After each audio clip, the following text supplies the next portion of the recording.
Kawanonogare, the rivers flow. And I say that once at the beginning because by the time I'm midway through this video, I may forget how to pronounce the name of this knife. Forgive me, Tiguass, the designer, an excellent Japanese designer of knives who has done some very interesting pieces, and I would say probably his most interesting is the Kawanonogare, which he tells me means the rivers flow. Well, as you can see, we have a flowing river of a handle, but even more impressive is this, I call it a snake's tongue or really a Kris, but certainly we could say that it looks like a river, but it is ever so much like an Indonesian style Kris, a tongue of fire. And it is a beauty. Probably the most unusual knife I have reviewed. I'm pretty certain of that. It's a beauty. It's made by CMB Knives. I have a few other CMB knives nearby to show you. I have nothing to show you that compares with this. And by that, I don't mean it's the best knife. I mean, I don't have anything that looks like it. Nearly.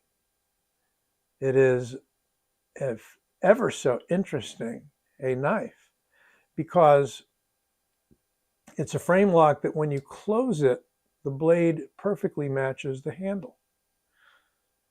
That in itself is quite a feat, I would say. We've got on this particular model a black titanium handle, S35VN blade, and kind of a copper carbon fiber. I don't know if we call this a fat carbon fiber or not. Not sure the exact designation of the carbon fiber, but it is a carbon fiber inlay. And only on one side. It's sort of unfortunate, but it might have been difficult for them to put it on both sides. I don't know.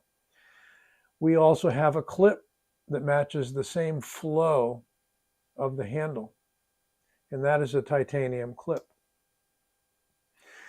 We have a short titanium backspacer on the Kawanonogare. I think maybe there aren't going to be too many of us doing this review on this knife because the other reviewers could be challenged to say the name of the knife, and they may butcher it. I'm waiting to see because I haven't seen a review on this one yet. We'll see what some of the other guys do. Okay, Kawanonogare, guys, Kawanonogare. All right. Getting past all of that, somebody asked me if I felt this would be a useful knife. I have to tell you, I consider it an art knife. I consider it a decorative sort of folder. But having said that, you've got a perfect place for your thumb here, although it's not too wide. This is not a sharpened edge. And the thumb fits right there, right?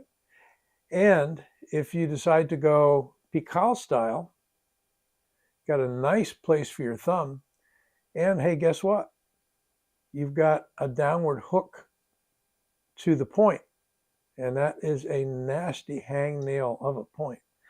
And they did provide us with quite a sharp edge on this S35VN blade. All right, let's measure it up. It's not a large knife. It's not ultra small, but for those of you guys that like large knives, this may not be satisfying enough. It's 7 1/4 inches overall. It is straining to be 3 1/4. I would call it I think we're going to call it a 3.15 inch blade.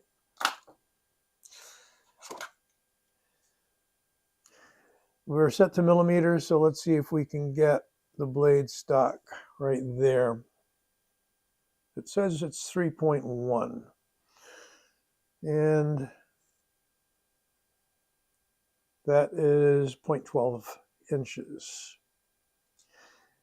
With a handle of 0.48. And it's going to be light. Oh, yes, it is. It's going to be light. Rest assured. Do we have weight relieving? I think I see some milled out pockets inside here. Yeah, it is milled out on the inside, even though we have a milled out area on the outside where they put the inlay in there. So yeah, we got pockets on both sides. And oh yeah, all the branding is on the inside of the handle there. So it does say, it is a model, what does it say? Oh, S35VN. And we've got the CMB logo, and we've got Tiguass symbol all on the inside there. Very, very neat. So it retains its art knife look because you've got absolutely no branding on the outside of the knife, no bill barding. And it is 2.5 ounces, 2.56. Quite featherweight. It's a front flipper, as I'm sure you could see, but it is a very easy front flipper. And I don't get along really well with front flippers usually, but this is fine. You can flip this all day long. Is it drop shutty? No, it is not.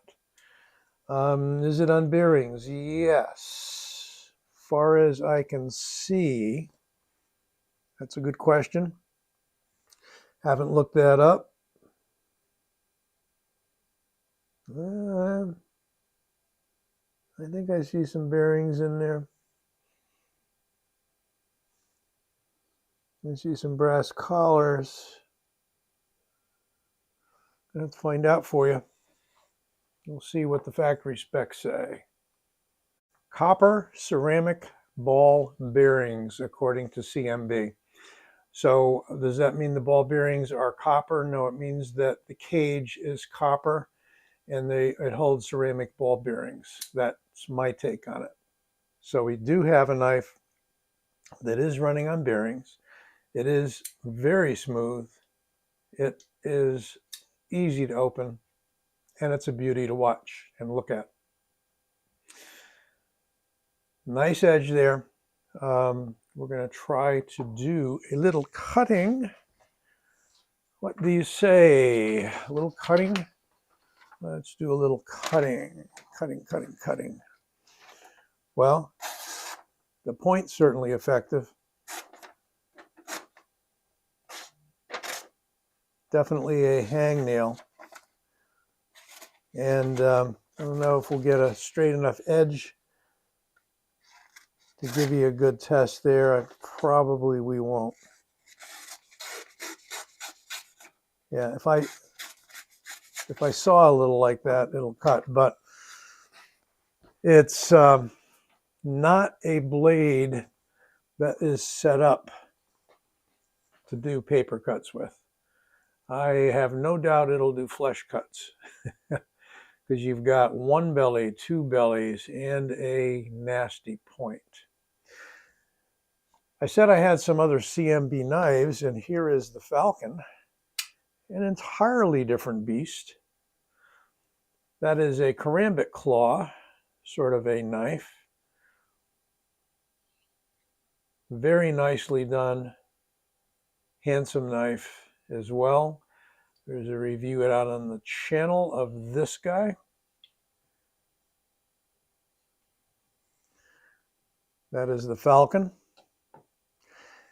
And we also have the, I'm going to pull it up here. It is the Prowler, and it's Jelly Jerry design. Ooh, and it's a tough one. What's going on? Man. Got some major detent going on with this guy. But it is a beautiful, very much looks like the Thresher by Gavco, doesn't it? I think it does. But that is a Jelly Jerry design. That's the CMB logo. There is Jelly Jerry. Believe me. S35VN on this one. Very nice carbon fiber, kind of a blue flecked black carbon fiber, only on one side. So we have these three very different knives, all from CMB, all with different designers. Who is the designer on this one? Might be in-house. That's an Aus 10 knife, the Falcon. Well, let's put them away. And for size, look at that. There is the Griptilian. And if you're not impressed by the fact that the Griptilian is a good 1.5 inches or so longer, look how much taller it is. And this is a very narrow knife. Would I carry this around as a EDC knife? Don't think so. Again, I think it's going to get its creds by being just artistic, beautiful, something to impress your knife friends with, and maybe even your non-knife friends. Someone said it looks like a wizard's knife. I think that might be apt. So there you have it, once again, from CMB Knives, the Kawanonogare, Flowing River, by Tiguass. Congratulations, Tiguass, on getting this design made. I think it was probably a challenge for CMB, and I'm glad they took it on. And there are 4 different models of this out. I'm going to give you the link to White Mountain Knives. As of this recording, they are all still available. Nobody is jumping all over this one. That isn't to say it's bad. I think they're just probably a little reluctant to get into something new like this. Tell me what you think. And don't forget to give this video a like and subscribe. I'll be back with you soon.